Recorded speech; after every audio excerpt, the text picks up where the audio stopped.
opportunity, greed, corruption, and compliance. The Sentinel plant came about because of opportunity. Somebody realized that there was natural gas line sitting real close to a power substation.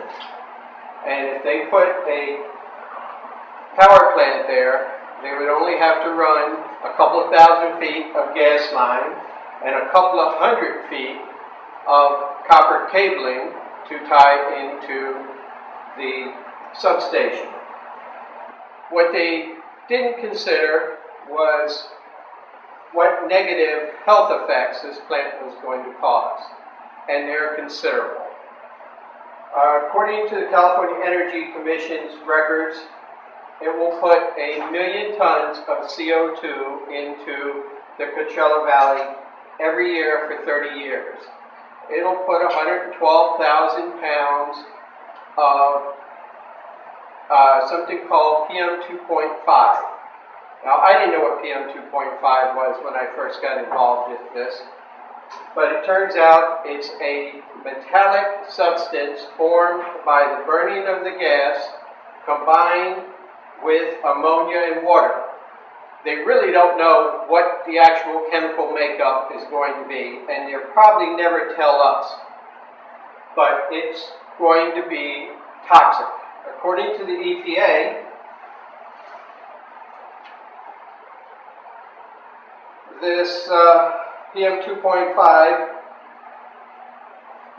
is the most harmful, first affecting infants, the elderly, those with respiratory problems, and possibly causing death.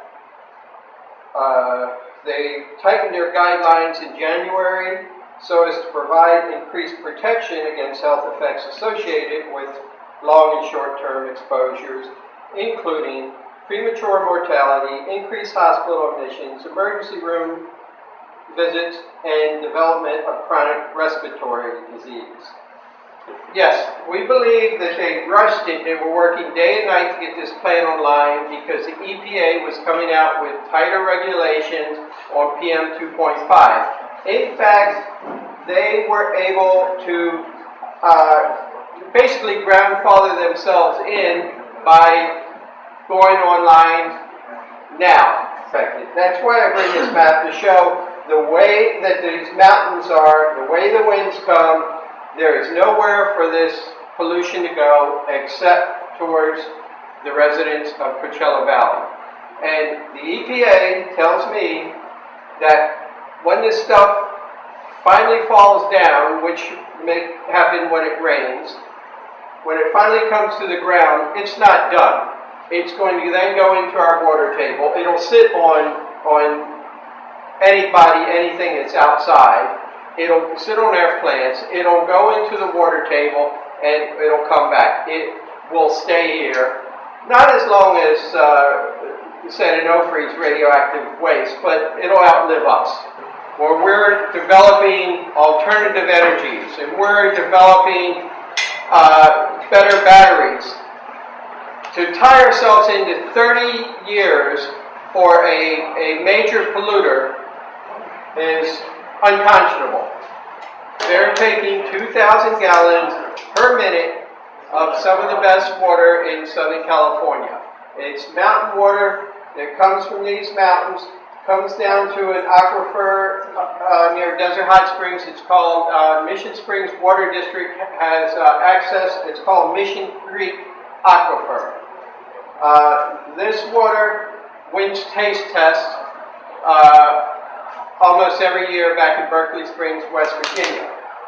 The power plant is taking 2,000 gallons a minute, and according to the amount of time that they tell us they're going to run it, it comes to 10.7 billion gallons over the contract. They're replacing it with inferior quality water from the Colorado River, from the aqueduct, replacing it into a completely different aquifer that serves Palm Springs. And there is a lawsuit regarding that, but it doesn't involve this plant.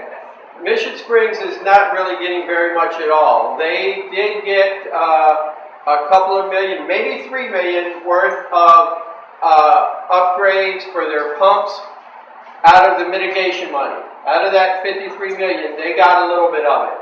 Why didn't they just take water from the Colorado River instead? Well, they were offered that. In fact, they pretended, that's what we believe, that that's what they were going to do. They negotiated with Mission Springs Water District to run a pipe. It only had to go, I think, about 3 miles through the desert, no housing development between them and the aqueduct. They said they could run, I believe they called it a purple pipe, so that anybody who was digging would see it wasn't for drinking water. The negotiations broke down supposedly because the power plant did not want to pay for the upkeep of the pipe for the 30-year life term. We believe that they never intended to use that water. And also because that water is more contaminated than the water that is used with the But there are several possibilities as to why they wouldn't want to use that. One of them might be that it would clog their filters and they would have to clean their filters They're too just much. feeding us more fluoride. I believe it's really because they know that that water could be shut off by a lawsuit, and the water they're taking from under the ground, there's nobody overseeing them. There's no one overseeing this plant. They ran into a problem with the pollution credits that they needed. And they didn't also consider that we already get LA smog, and we're already getting F grade from the American Lung Association. There weren't enough pollution credits in the entire air quality district, so they had to create some out of thin air, and some of them came from, Catalina, no? where is it? It's not even on the map. Catalina Island. From a sanitation district, a landfill that closed in 2001. They said, well, if that plant was still there and we closed it now, we would have pollution credits we could bank. So we're going to pretend they just closed it. We're going to create these pollution credits and we're going to sell them to the Sentinel plant. When did they pass the law that you're not allowed to use water to cool the whatever they are? Well, stabs? that was what they did is they passed laws that the plants along the coast can't use ocean water. And it's because they were affecting the sea life. And they were using massive amounts. But they didn't say they had to shut them down. In fact, the last I had seen, they were going to be retrofitted to a dry system. Yeah. But it was going to cost them almost as much as it cost to build this plant. What? So now they've decided that they're going to take them offline rather than retrofit them, so that they're going to put more pressure on us. They didn't have to make it this big. They didn't have to make it what they call simple cycle. The same company, Competitive Power Ventures, is building a couple of plants back east that they use combined cycle, which means they use they recapture the heat and they use steam turbines. They use a heat exchange turbine. They use 2 of these jet engines to create almost as much electricity as these 8 are going to produce. they think we're stupid. Manuel President John Benoit, did they get campaign contributions or any money personally? We don't know that yet. We do know that Benoit's pet project, that bike path, is getting $19.5 million out of mitigation money that was supposed to be to mitigate the effects of this plant. Now, you don't mitigate the effects of this plant by putting in a golf cart or a bike path.